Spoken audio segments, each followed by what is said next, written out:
Friends, मैं विकास गुप्ता स्वागत करता हूं आपका हमारे channel possibility explorer for differently able. और जैसा कि कल हमने आरआरबी की पोस्ट जो आई थी उसके विषय में वीडियो डाली थी, और मैंने कल पहले ही कहा था कि एक शॉर्ट नोटिफिकेशन है, लेकिन जैसे ही विस्तृत नोटिफिकेशन आएगा तो आपको फुल इंफॉर्मेशन के साथ वीडियो बना के दूंगा। तो वह मौका आ गया है और वह दस्तूर भी है। तो आइए बिना देरी किए शुरुआत करते हैं हम अपने इस वीडियो की, जिसमें हम फुल डिटेल में जानेंगे कि क्या क्या हमारे लिए आईबीपीएस के द्वारा जो वैकेंसीज आई हैं आरआरबी की, उसमें हमारे लिए क्या क्या है, क्या क्या नहीं है। तो अब आइए शुरू करते हैं। तो आरआरबी, जैसे कि सभी जानते हैं कि ये बैंक की वैकेंसीज हर बार आती है रीजनल रूरल बैंक के लिए आईबीपीएस के द्वारा। तो इस बार काफ़ी जल्दी आई है, तो अच्छी बात है। और इसके अब हम डेट्स की बात कर लेते हैं। तो इसकी डेट्स स्टार्ट हो गई हैं, आज से ही ये फॉर्म भरना स्टार्ट हो गई है। तो ऑनलाइन रजिस्ट्रेशन स्टार्ट हो गया है, जिसमें आप अपना रजिस्ट्रेशन मॉडिफाई भी कर सकते हैं अगर आपसे कोई गलती होती है।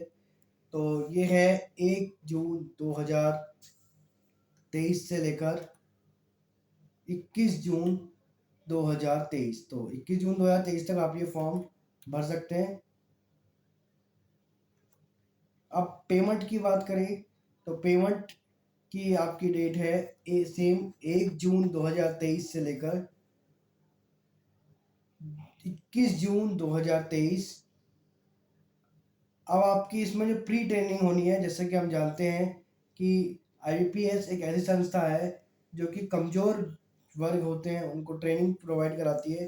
तो उनकी ट्रेनिंग होगी इसमें, उनकी ट्रेनिंग की शुरुआत हो जाएगी और एडमिट कार्ड आएंगे उनके 10 जुलाई 2023, यानी कि 10 जुलाई 2023 से आपके एडमिट कार्ड आने शुरू हो जाएंगे, जो प्री एग्ज़ाम लेवल की ट्रेनिंग आपकी कराई जाएगी बैंक के द्वारा। तो conduct of pre exam training, क्योंकि अभी इसमें प्री एग्ज़ाम की ट्रेनिंग होगी, तो प्री एग्ज़ाम की ट्रेनिंग आपकी 17 जुलाई से 22 जुलाई तक होगी, यानी कि आपकी मान के चलिए एक हफ्ता आपकी ट्रेनिंग पीरियड चलेगा, जिसमें आपका प्री लेवल जो एग्ज़ाम होता है हमारा आरआरबी का, उसमें आपकी ट्रेनिंग कराई जाएगी। अब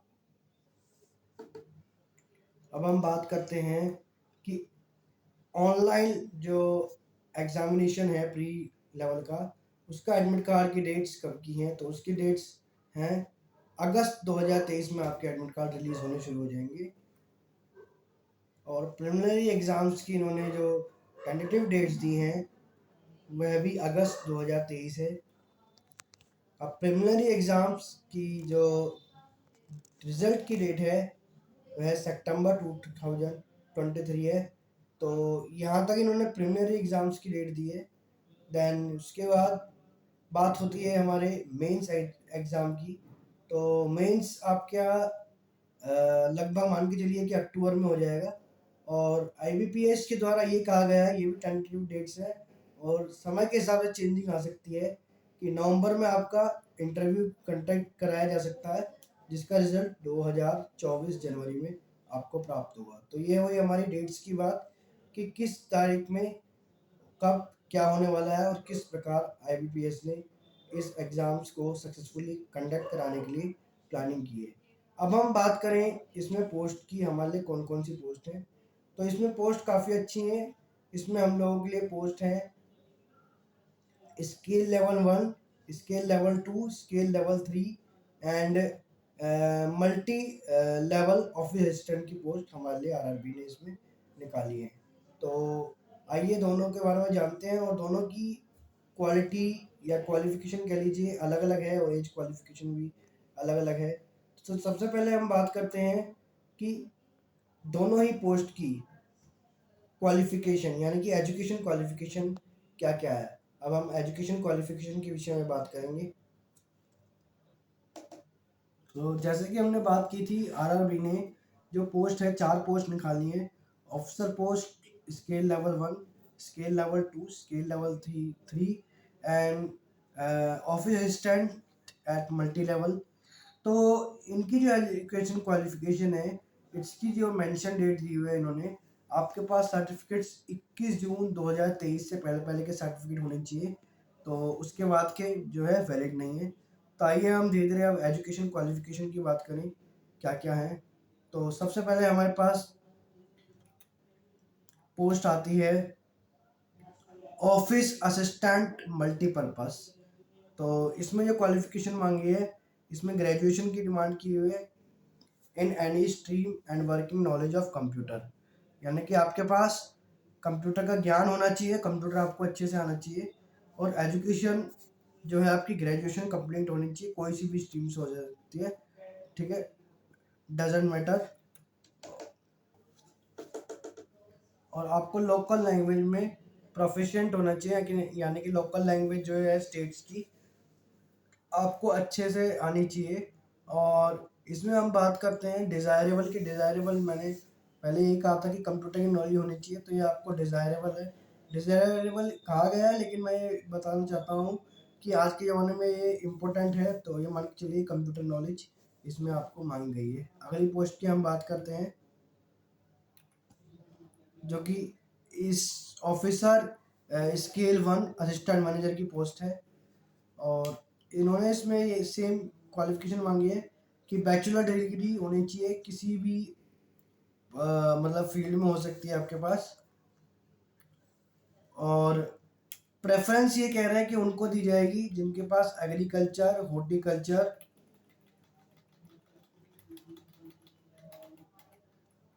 horticulture, forestry, animal husbandry, veterinary science, agricultural engineering, pisciculture, agriculture marketing and cooperation, यानी कि इन फील्ड में अगर डिग्री है आपके पास तो आपको प्रेफरेंस पहले दी जाएगी। हालांकि उन्होंने कहा कि किसी भी स्ट्रीम से हो सकता है, लेकिन अगर ये जो ऊपर मैंने फील्ड बताई है अगर इनमें आपके पास डिग्री है तो आप लोगों को प्रेफरेंस पहले दी जाएगी। And informational technology, law, economics वालों को भी प्रेफरेंस ये लोग पहले देंगे।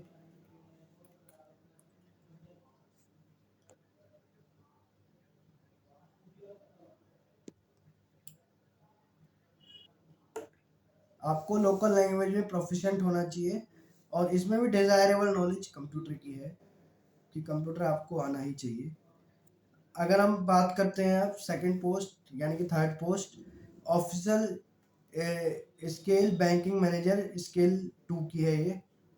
सो इसमें ये भी कहा है इसकी क्वालिफिकेशन में कि आपके पास बैचलर डिग्री होनी चाहिए किसी भी स्ट्रीम में, और उसमें 50% मार्क्स की आवश्यकता है।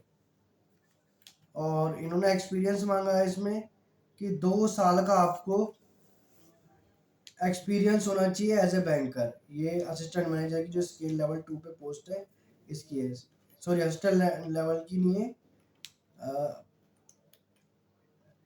जनरल बैंकिंग ऑफिसर मैनेजर की पोस्ट है, ठीक है। और ये क्वालिफिकेशन में उसी के विषय में आपको बताई थी।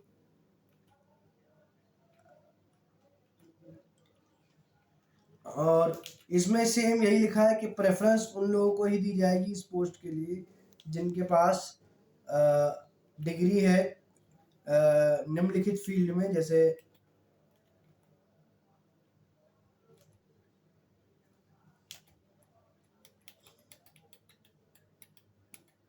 बैंकिंग में अगर आपके पास डिग्री है, फाइनेंस में है, मार्केटिंग में है, एग्रीकल्चर में है, तो अगर आपके पास इन सब्जेक्ट्स में डिग्री है तो आपको प्रेफरेंस में पहले दी जाएगी। एग्रीकल्चर, फॉरेस्ट्री एंड सेक्टर, मतलब जो मैंने ऊपर बताई यही डिग्री अगर आपके पास है तो आपको प्रेफरेंस पहले दी जाएगी, ठीक है।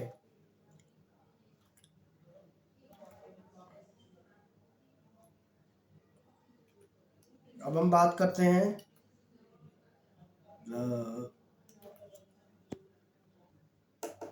अब हम फोर्थ लेवल की पोस्ट की बात करते हैं, जो कि है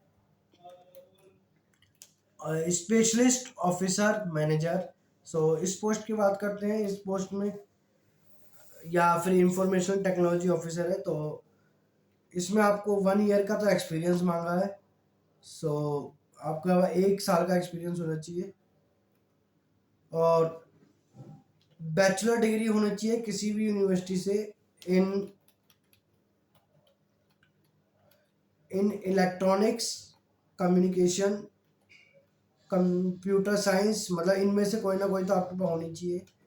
ये- ठीक है। तो इंफॉर्मेशन टेक्नोलॉजी में हो तब भी चल सकता है। एंड और 50% मार्क्स आपको इसमें रिक्वायरमेंट है, तो 50% मार्क्स आपके पास होने चाहिए। और 1 साल का जैसे मैंने बताया कि आपको एक्सपीरियंस मांगा एज ए चार्टर बैंक में आपको, या अगर ये नहीं है आपके पास तो 2 ईयर एज ए एडवोकेट, यानी कि 2 साल का आपके पास एक्सपीरियंस होना चाहिए वकील का। ठीक है। इन बैंक यानी कि बैंकिंग में आपने काम किया हो, जो लॉज होते हैं बैंकिंग से रिलेटेड, तो उसके केस के साथ आपने डील किया हो, तो ये भी अगर आपके पास 2 साल का है तो आप इसके लिए एलिजिबल हैं। सो ये कुछ जॉब की क्वालिफिकेशंस थी जो कि हमने बात की कि किस किस पोस्ट के लिए क्या क्या क्वालिफिकेशन है। कुछ और पोस्ट भी इसमें आरआरबी ने दी हैं मैनेजर लेवल की, आइए उसके बारे में डिस्कस करें, उसकी एजुकेशन क्वालिफिकेशन क्या है। पहला है ट्रेजर मैनेजर, है ना। तो ट्रेजर आपको पता है जैसे होता है जो फाइनेंस को संभालता है, तो उसके लिए पोस्ट इन्होंने है दी है। और 1 साल का इसमें एक्सपीरियंस मांगा है इस फील्ड में आपको। एंड इसमें कह रहा है क्वालिफिकेशन या तो आपके पास चार्टर अकाउंटेंट का होना चाहिए या एमबीए होना चाहिए।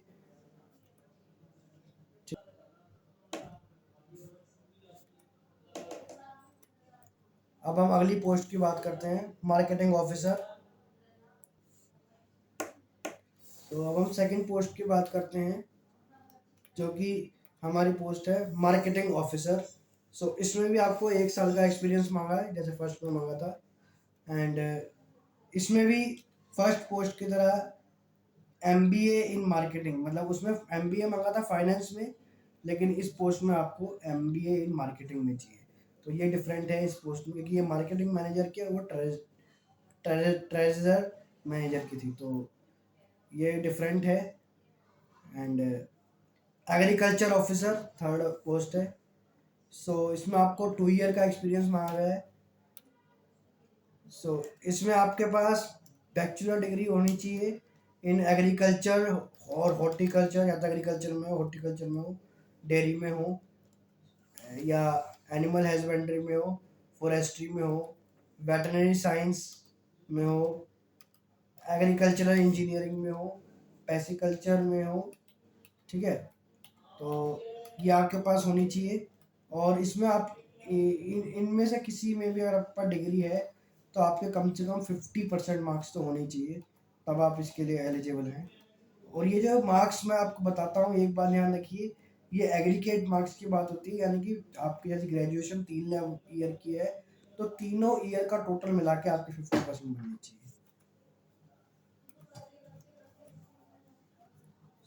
अब हम अगली पोस्ट की बात करते हैं जो कि ऑफिसर स्केल लेवल की है और हाई सीनियर मैनेजर की पोस्ट है ये। सो इसमें मांगा गया है बैचलर डिग्री है, किसी भी स्ट्रीम से हो सकती है, और 50% मार्क्स आपको रिक्वायर हैं। और इसमें आपको जो सीनियर मैनेजर की पोस्ट है मिनिमम 5 ईयर का आपको एक्सपीरियंस रिक्वायर्ड है। और इनमें का है प्रेफरेंस आपको उसमें दी जाएगी जिनके पास डिग्री हो फाइनेंस में, या डिप्लोमा भी हो तो भी चलेगा, लेकिन ये होना चाहिए फाइनेंस में होना चाहिए, मार्केटिंग में होना चाहिए, agriculture, horticulture, forestry, animal husbandry, veterinary science, agricultural engineering, pisciculture. इसमें आपका पास होना चाहिए डिप्लोमा या डिग्री, अगर ये हैं तो आप इसके लिए एलिजिबल हैं। अगर नहीं है तो इसके लिए आप एलिजिबल नहीं है। हमने अभी तक बात की थी एजुकेशन क्वालिफिकेशन की। अब इसमें हम बात करते हैं, जैसे इन्होंने कहा है आपके जो स्केल लेवल 1 2 3 की जो पोस्ट हैं उसमें जब आपका इंटरव्यू कंडक्ट कराया जाएगा तब आपको सारे डॉक्यूमेंट आपको वहाँ सबमिट करने पड़ेंगे, जो भी आपके ग्रेजुएशन से रिलेटेड डॉक्यूमेंट है।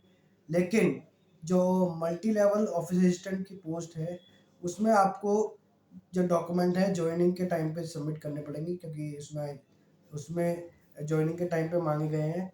एंड अब हम बात करते हैं कि जब आप इसमें अपने मार्क्स डालेंगे तो यह इंश्योर करें कि जब मार्क्स डालें तो वो डेसिमल में हो। और डेसिमल में मीन्स जैसे आप आपके परसेंटेज 54 है तो 54.00 डालें। अगर आपकी CGPA बने तो CGPA भी आपको परसेंटेज में कन्वर्ट करके डालनी होगी, ताकि यूनिवर्सिटी बोर्ड या जो रिक्रूटमेंट अथॉरिटी है उन्हें पता चल जाएगी कि आपके कितने परसेंटेज हैं।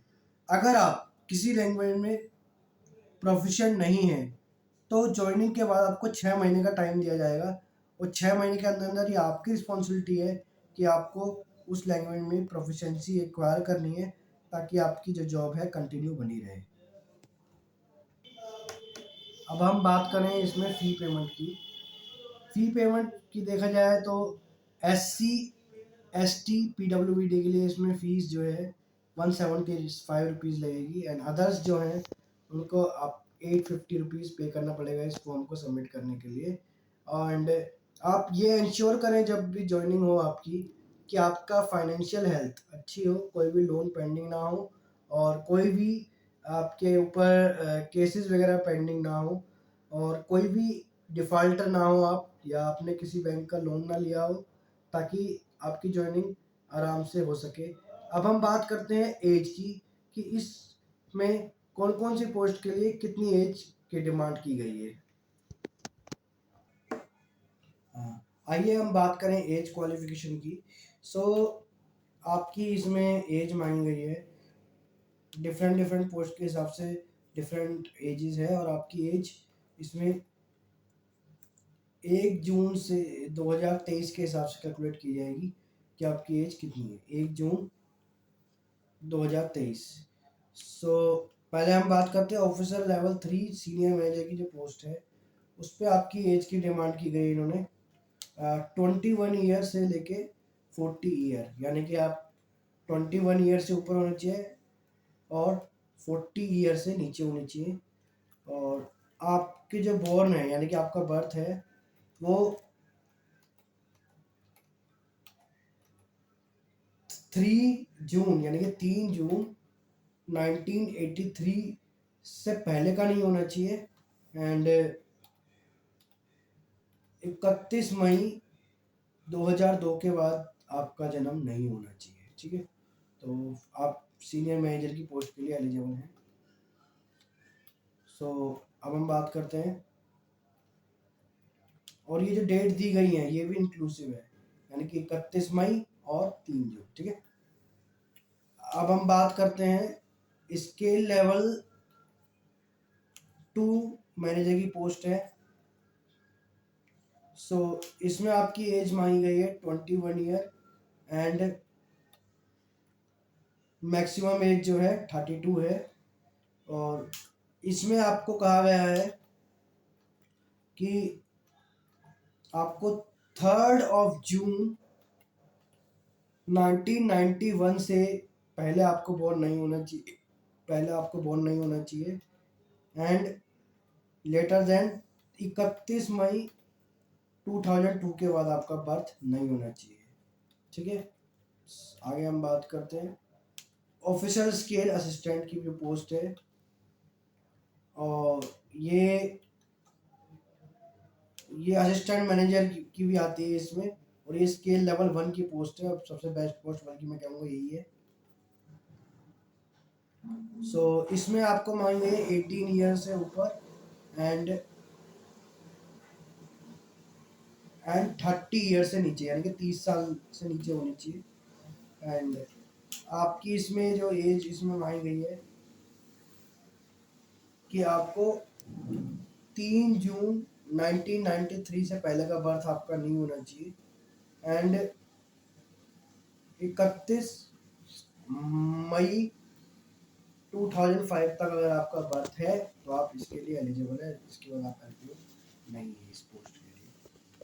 ठीक है, अब हम बात करते हैं ऑफिस असिस्टेंट जो कि मल्टी लेवल पोस्ट की है, लास्ट एंड द लीस्ट। तो इसमें आपकी एज मांगी गई है 18 ईयर और मैक्सिमम एज 28 ईयर। ठीक है। सो इसमें कहा गया है candidate should not be born, यानी कि कैंडिडेट 2 जून 1995 से अगर पहले का है तो वो इसके लिए एलिजिबल नहीं है।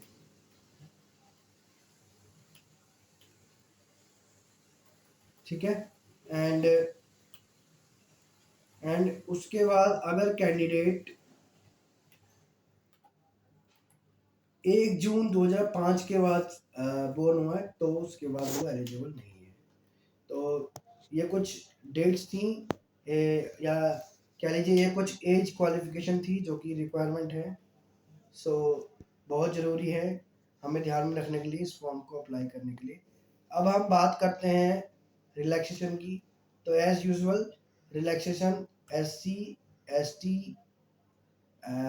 OBC PWBD को दिया गया है गवर्नमेंट के द्वारा। सो पहले हम बात करें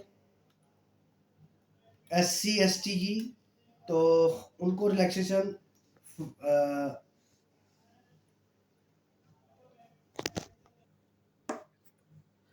SC ST के लिए 5 ईयर का रिलैक्सेशन है।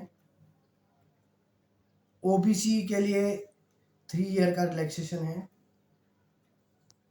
पर्सन विद बेंचमार्क डिसेबिलिटी यानी PWBD के लिए इसमें रिलैक्सेशन है 10 ईयर्स का। सो अगर सिंपली बात है PWBD SC ST है तो उसके लिए 15 ईयर हो जाएगा, एंड PWBD OBC है तो उसके लिए 13 ईयर हो जाएगा। एक्स सर्विसमैन जो कि डिसेबल्ड हैं और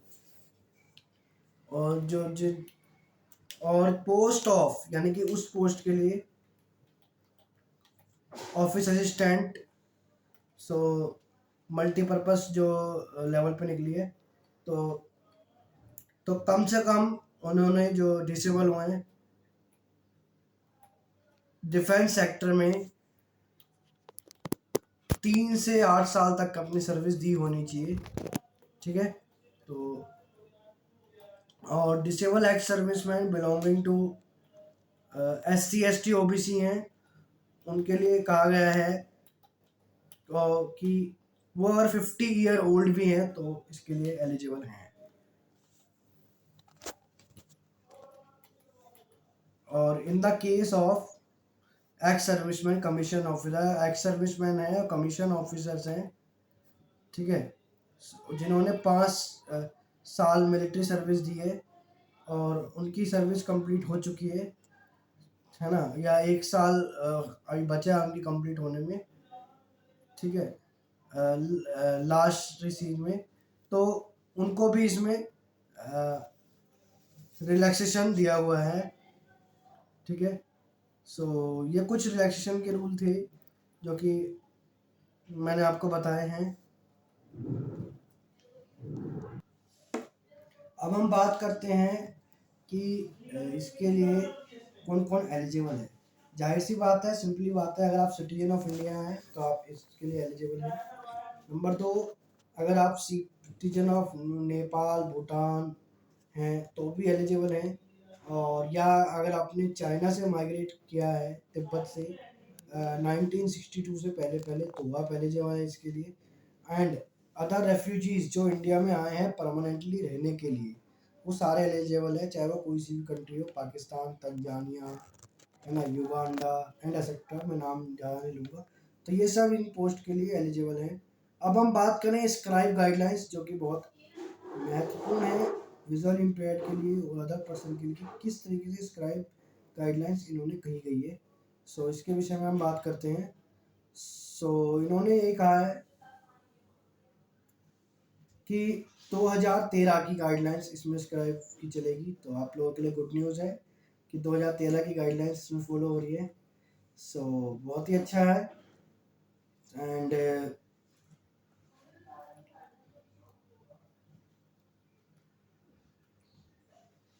कि स्क्राइब आपको खुद ही अरेंज करना पड़ेगा स्वयं। एंड जो भी आप स्क्राइब लेंगे आपको लेने के लिए सर्टिफिकेट आपको दिखाना पड़ेगा, जो कि डिसेबिलिटी सर्टिफिकेट है अपना एग्ज़ाम के दौरान, ताकि ये पता चल पाए कि आप इसके लिए एलिजिबल हैं।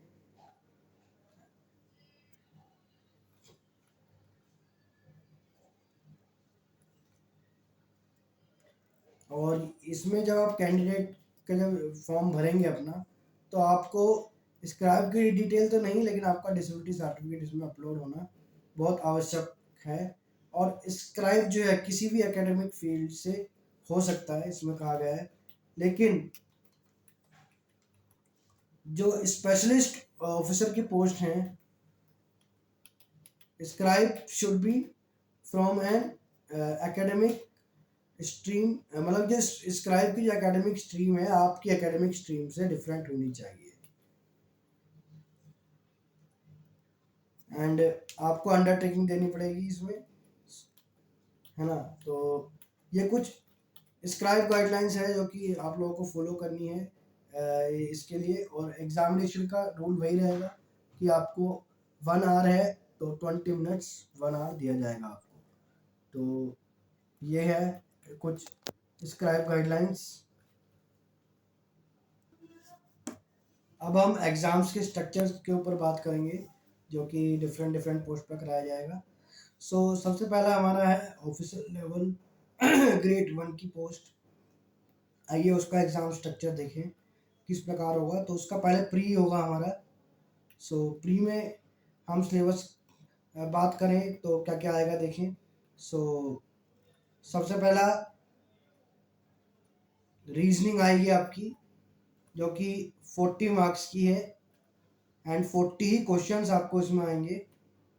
एंड आपको इसके लिए 45 मिनट्स दिए जाएंगे। न्यूमेरिकल एबिलिटी यानी कि मैथ्स, आपको ये भी 40 मार्क्स की आएगी। एंड 40 क्वेश्चन ही आपको दिए जाएंगे, और इसका भी आपको 45 मिनट्स मिलेगा करने के लिए। एंड टोटल आपको इसमें 90 मिनट्स मिलेंगे, और मान के चलिए 90 मिनट्स का आपका पेपर होगा।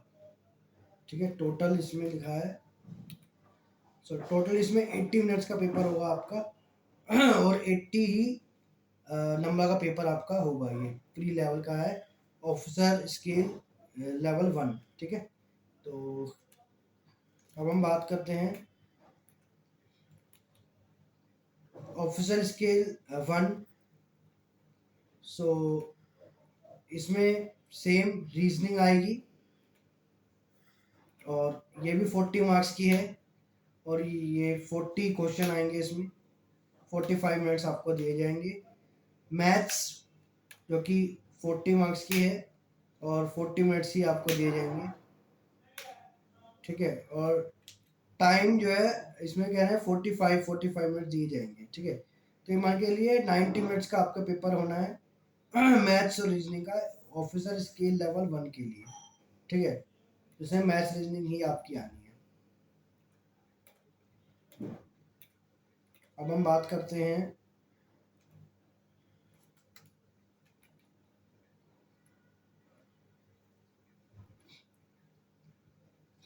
कि ये जो पोस्ट हैं, दोनों पोस्ट आपको क्वालिफाई करनी है, और मिनिमम कट ऑफ मार्क्स आपको लाने ही होगी।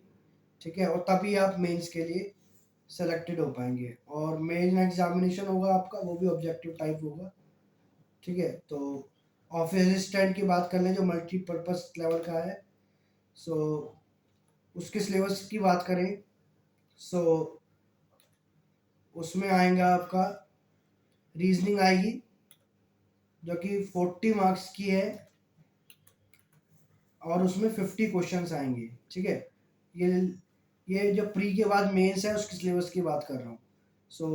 इसमें जो मल्टी लेवल ऑफिस असिस्टेंट का पेपर है इसकी बात कर रहा हूँ मैं।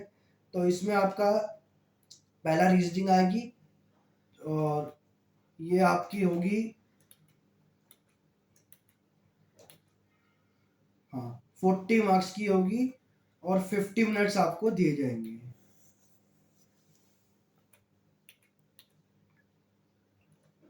देन कंप्यूटर नॉलेज यानी कि कंप्यूटर भी आएगा आपका इसमें, और सेम ये भी 40 मार्क्स की होगी और 20 मिनट्स आपको इसके लिए दिए जाएंगे।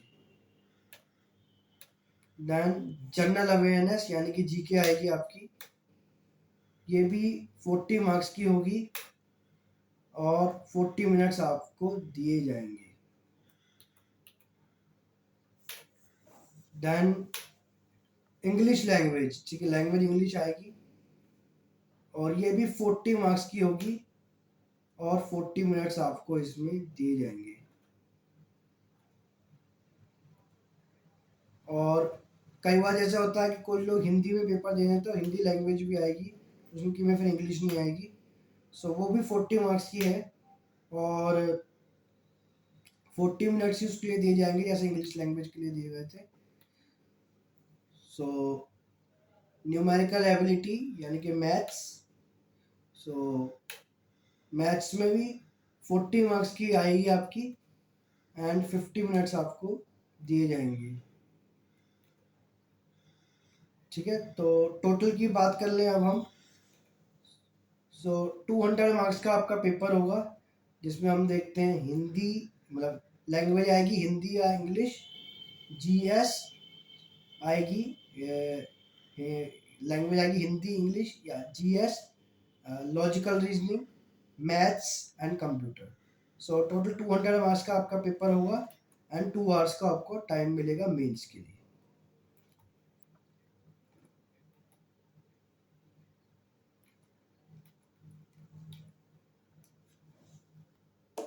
सो गाइस हमने देखा कि प्री लेवल और मेन लेवल कैसा होने वाला है आरआरबी का एग्जाम्स का। अब हम बात करें स्टेट लेवल की कि कौन से स्टेट में कौन कौन सी लैंग्वेज फॉलो हो रही है, और वही सेम है जो बैंक के लिए भी मान्य होगी, मतलब जौन सा बैंक जिसमें है वही वो मान्य होगी। अब मैं आपको जल्दी जल्दी बताता हूँ। आंध्र प्रदेश, तो उसमें आपकी हिंदी इंग्लिश तेलुगु मानी जाएगी। Arunachal Pradesh Hindi and English. Assam Hindi English and Assamese. Bihar Hindi English. Chhattisgarh Hindi English. Gujarat Hindi English and Gujarati. Haryana Hindi English. Himachal Pradesh Hindi English. Jammu and Kashmir Hindi English and यहाँ उर्दू भी मांगी गई है आपसे। Jharkhand Hindi English. Karnataka Hindi English Kannada and Konkani, ये लैंग्वेज आपको आनी चाहिए। केरला हिंदी इंग्लिश मलयालम। मध्य प्रदेश हिंदी इंग्लिश।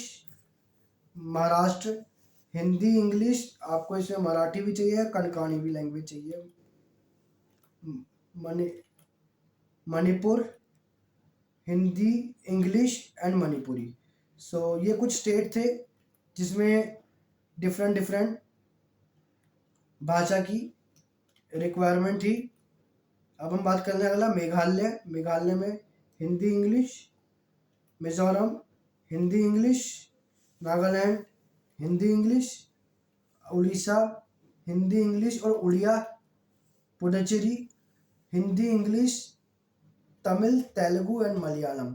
तो यह आपके पास लैंग्वेज होनी चाहिए अगर पुडुचेरी से भरते हैं। पंजाब हिंदी इंग्लिश एंड पंजाबी की रिक्वायरमेंट है। राजस्थान हिंदी इंग्लिश।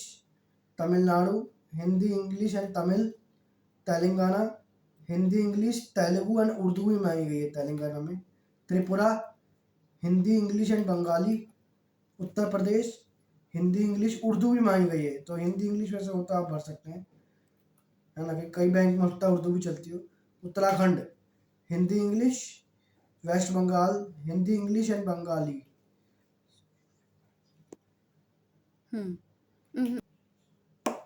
सो अब हम बात करते हैं स्केल लेवल 2 यानी कि स्पेशलिस्ट ऑफिसर के लिए किस तरीके का आपका एग्ज़ाम होगा। सो अब इस विषय में बात करते हैं। सो इसमें हम देखते हैं जैसे इसमें पहला मांगा गया है सो प्रोफेशनल नॉलेज है आपकी, इसमें जांची जाएगी। ये हिंदी या इंग्लिश किसी भी लैंग्वेज में हो सकती है। सो ये 40 मार्क्स की है और 40 मिनट्स का ही टाइम दिया जाएगा आपको। देन रीजनिंग हिंदी और इंग्लिश दोनों में आ सकती है। ये भी 40 मार्क्स की है और 40 मिनट्स का ही टाइम मिलेगा आपको। Then financial awareness specially officer के लिए है पेपर 1 में। तो इसमें हिंदी एंड इंग्लिश दोनों में मतलब आ सकती है। 40 आएंगे इसमें अगेन और 40 मिनट्स का ही टाइम दिया जाएगा। इंग्लिश लैंग्वेज, इंग्लिश में 40 मिनट 40 मार्क्स की इंग्लिश और 20 मिनट्स दिए जाएंगे।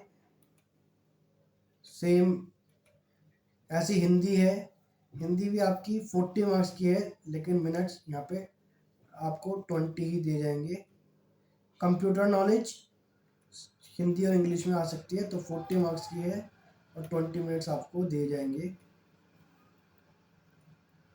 मैथ्स, मैथ्स की बात करें ये भी 40 मार्क्स की है, 40 मिनट्स मैथ्स के लिए दिए जाएंगे। अब हम टोटल की देखें सो पेपर आपका 240 मार्क्स का होगा और 200 मिनट्स आपको दिए जाएंगे। अब हम बात करते हैं ऑफिसर लेवल ग्रेड 3 की, जो स्केल 3 पे है।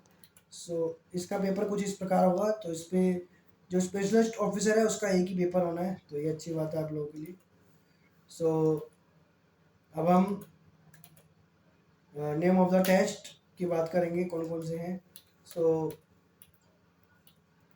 पहला आपका होगा इसमें रीजनिंग, तो हिंदी या इंग्लिश में हो सकता है, ये 40 मार्क्स का है, 50 मिनट्स का टाइम दिया जाएगा आपको। कंप्यूटर नॉलेज, तो ये भी हिंदी इंग्लिश में आएगी और 40 मार्क्स का है, 50 मिनट्स का टाइम दिया जाएगा आपको। सो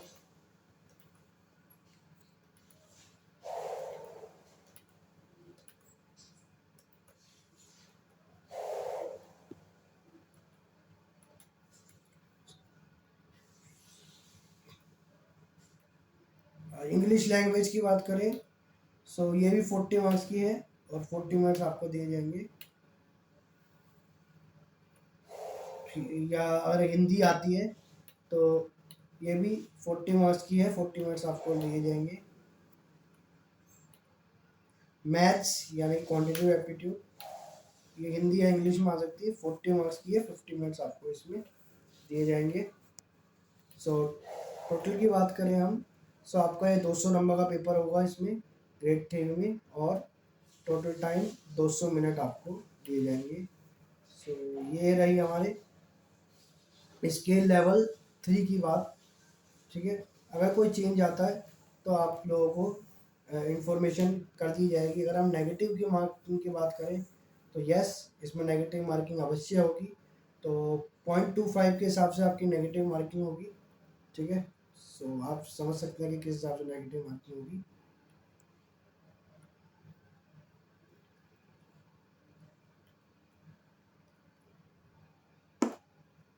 अब हम बात करें कि ये जो आपका एग्ज़ाम होगा इसमें स्टेट लेवल के हिसाब से आपकी कट ऑफ अनाउंस होगी, तो ये अच्छी बात है।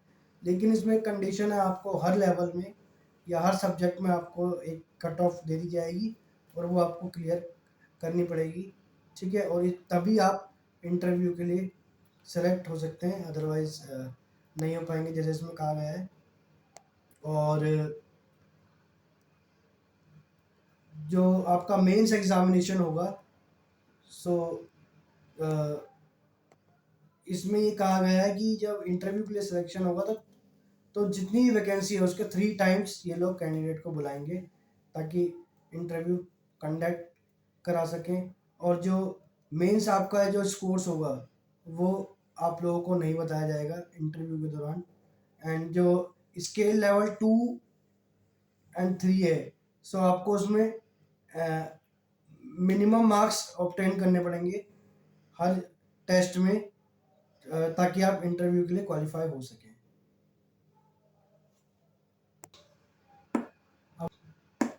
हम बात करें प्री लेवल ट्रेनिंग की, तो प्री लेवल एग्ज़ाम ट्रेनिंग है, ये आपके आरआरबीज बैंक कराएंगे और ये training SC ST OBC PWBD candidates को कराई जाएगी ताकि जो ट्रेनिंग मतलब कि करने में असमर्थ है या ट्रेनिंग के दौरान पाया जाता है कि ये कैंडिडेट शायद पोस्ट के लिए एलिजिबल नहीं है या नहीं कर सकता, तो उन्हें एलिमिनेट किया जा सके, तो इन्होंने ये कहा है। और ये ट्रेनिंग माइनॉरिटी के लिए भी प्रोवाइड कराई थी। कुछ कुछ सेंटर्स हैं, मैं इनके नाम ले रहा हूँ, यहाँ यहाँ ये ट्रेनिंग कराई जाएगी। हालांकि काफ़ी सेंटर है, लेकिन मैं कुछ के ही नाम आपको बता पाऊँगा। जैसे औरंगाबाद है, अनंतपुर है, नहरगढ़ है, पापमगढ़ है, गुवाहाटी, अजमेर, रायपुर, गुंटूर, रायपुर, गांधीनगर, श्रीनगर, लखनऊ, मंडी, जम्मू, रांची, धनबाद, वाराणसी, पटना, इम्फाल, जोधपुर, शिलोंग, ऐज़ल, कोहिमा, इंदौर, भुवनेश्वर, होरा, मुरादाबाद, पुदुचेरी, लुधियाना, गोरखपुर, रोहतक, राजकोट, हैदराबाद, अगरतला, मुजफ्फरपुर, देहरादून एंड नागपुर। तो इन्हीं सेंटर्स में आपको प्री एग्ज़ाम ट्रेनिंग कराई जाएगी। और जो भी एलिजिबल हैं प्री एग्ज़ाम ट्रेनिंग, वो ऑनलाइन फॉर्म में इंडिकेट करें। और जो भी आपका खर्चा होगा ट्रेनिंग के लिए, सो ये आपको स्वयं ही व्यय करना पड़ेगा। आईबीपीएस या बैंक कोई भी आपको सेंटर की फ़ी या खर्चा आने आने का नहीं देगा। और अगर सेंटर में कुछ चेंज होता है तो आपको इंटीमेट कर दिया जाएगा मेल के माध्यम से। और आरआरबी आईबीपीएस के पास पूरा अधिकार है कि सेंटर हम चेंज कर सकें।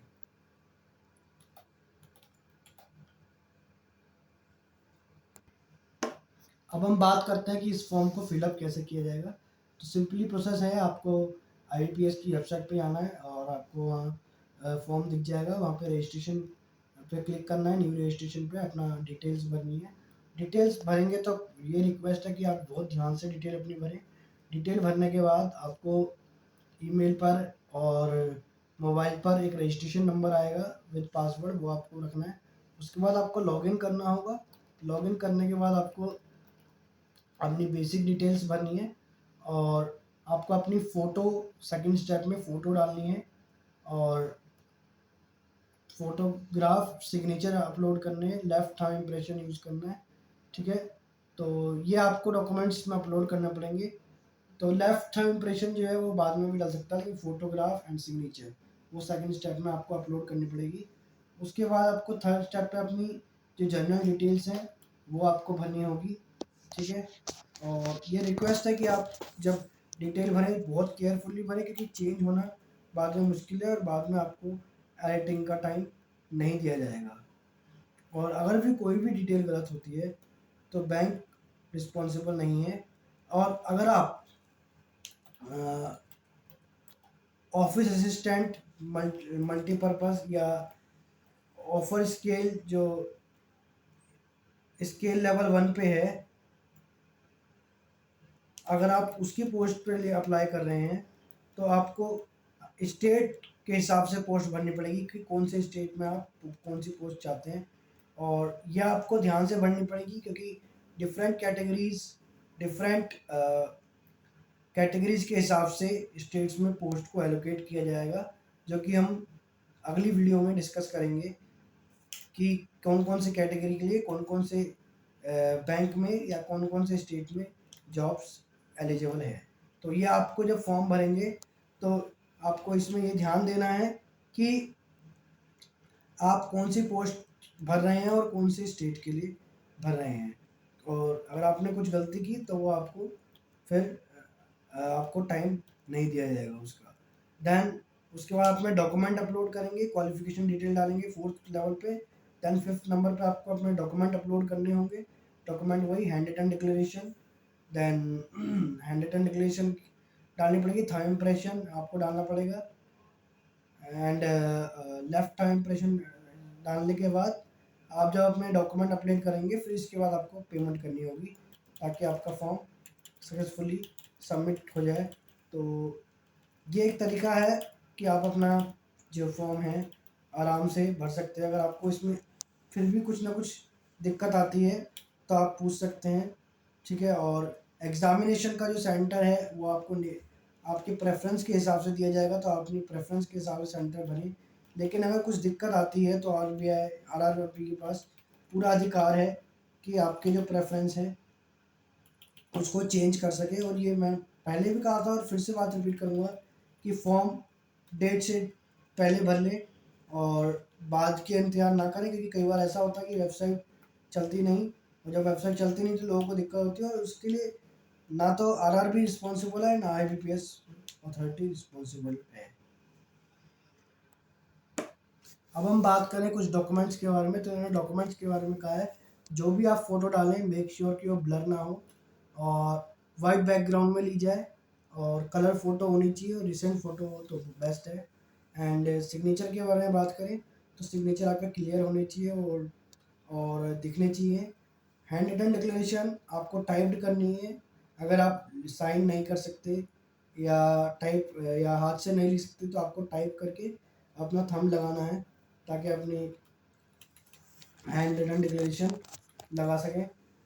और हैंड रिटन डिक्लेरेशन के बाद अपना जो थंब है मेक श्योर कि वो पेपर पे क्लियर आएगा। कई बार ऐसा होता है कि पेपर पे जो थंब है वो क्लियर नहीं आ पाता। तो ये कुछ डॉक्यूमेंट रिक्वायरमेंट थी जो कि आपको बहुत ज़रूरी है इसमें डालना, ताकि आपका फॉर्म सक्सेसफुली भर जाए। सो गाइस, ये मैंने आपको कुछ बताने की कोशिश की थी इस वैकेंसीज़ के बारे में, जो कि इम्पोर्टेंट डिटेल्स या अपडेट्स थी जो कि हम लोगों को फॉलो अप करनी है इसके रिक्रूटमेंट के दौरान। सो आप लोग इनको फॉलो करें, और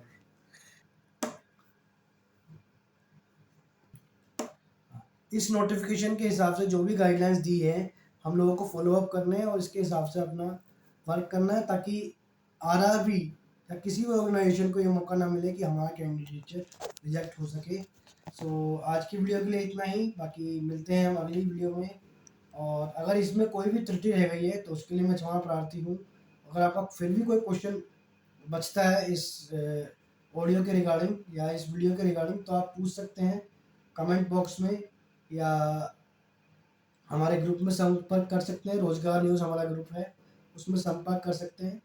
सो आज तक इतना ही। सो मिलते हैं हम अगली वीडियोस में, तब तक के लिए बाय बाय।